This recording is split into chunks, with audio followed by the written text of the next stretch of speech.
When an Amish woman who is pregnant goes into labor, are they taken to a hospital or does someone from the Amish community deliver it? So that depends on each individual family again. For example, my mother, the oldest and youngest out of her 8 children, were born in a hospital. The rest of us were all born at home. When it was my turn, she went into labor early afternoon. My dad ran across the street and got the Amish neighbor lady, Dan Hirschberger's wife, and sent her over to be with my mom. And then he ran on down the street to call the doctor. And back then, he called Dr. Joseph Poole. He still made house calls out of Fredericktown. And by the time Dr. Poole showed up, and by the time my dad got back home, I was already born. So it didn't take too long by the sounds of things. But I know her last pregnancy, she went into labor at home, and I remember us kids all left. We went over to my aunt and uncle's to get out of the way.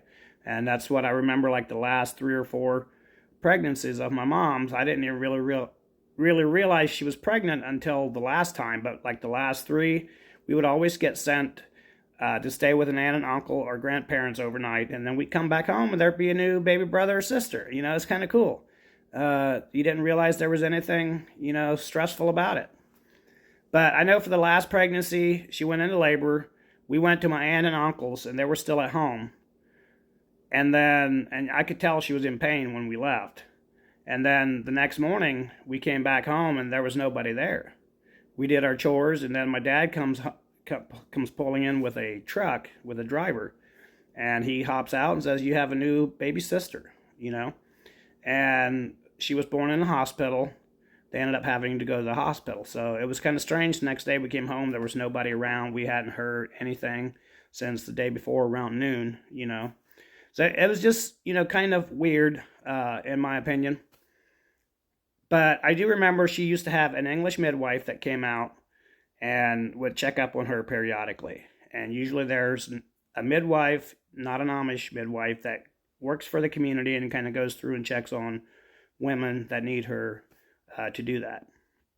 And then there's also clinics over by Millersburg and Holmes County area where I know that van loads of pregnant women from my community will all get together and go over there at the same time to this clinic to get checked out as well. So they kind of do have, usually they do have medical care or checkups throughout the pregnancy. And then it depends. Nowadays, a lot more people are being more modern and having their babies born in the hospital. The Amish do help if there is a big hospital bill.